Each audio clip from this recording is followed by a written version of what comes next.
যাচ্ছিলাম। হ্যাঁ হ্যাঁ, আমি চলে এসেছি।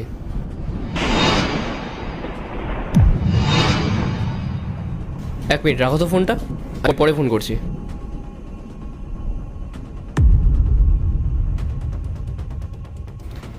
কি ব্যাপার? কার গাড়ি এটা? জানলার পুরো কাঁচ খোলা, গাড়ির মধ্যে এতগুলো টাকা পড়ে আছে।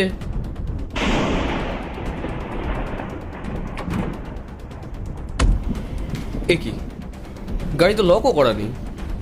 একবার যদি কেউ হাত বাড়িয়ে টাকাগুলো নিয়ে নেয় তাহলে তো এই টাকাগুলো পুরো গেল।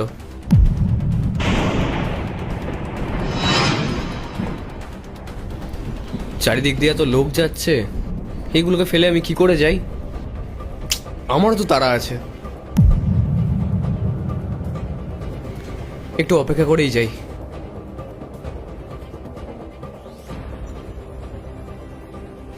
এখনো দেখছি কেউ আসছে না, তাড়াতাড়ি পাটা ব্যথা হয়ে গেল।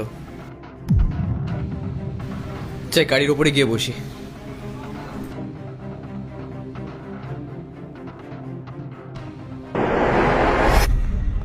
আপনাদের যাতে কোনো ক্ষতি না হয় সেই মানবিকতার খাতিরে আমি 2 ঘন্টা ধরে এই রোদ্রের মধ্যে এই গাড়িটাকে আগলে দাঁড়িয়ে আছি।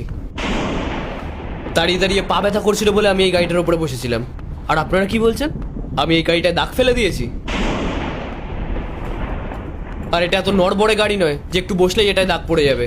আর এই সম্পর্কে না আমার যথেষ্ট এক্সপিরিয়েন্স আছে। আর আপনি তখন আমার যোগ্যতা নিয়ে কথা বলছিলেন না? আর এই পাশেই না আমার গ্যারেজ আছে, আর এরকম অনেক গাড়ি ওখানে আসে, আর এরকম আরো 2টো গ্যারেজ আমার আছে। আমি চাইলেই এই গাড়িটা ফ্রিতেই ঠিক করিয়ে দিতে পারি। তাই বলছি, কারোর সম্পর্কে ভালো করে না জেনে না কোনো রকমের মন্তব্য করবেন না। আসলে আমি খুব তাড়াহুড়োর মধ্যে ছিলাম, তাই জন্যই হয়তো আমি খেয়াল করিনি যে গাড়িটা লক করা নেই।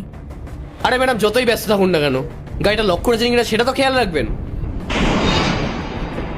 আর আপনি কি যেন বলছিলেন ভাই? আমি এটা ইচ্ছা করে দাগ করেছি? সরি দাদা, আমরা আসলে বুঝতে না পেরে আপনাকে অনেক ছোট বড় কথা বলে ফেলেছি।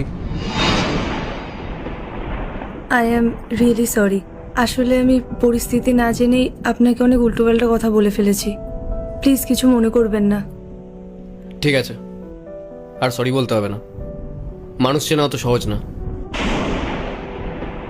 তাই বাইরের পোশাক আর কারোর চেহারা দেখে কাউকে জাজ করবেন না। গাড়িটা লক করুন আর যান এখান থেকে। আর হ্যাঁ,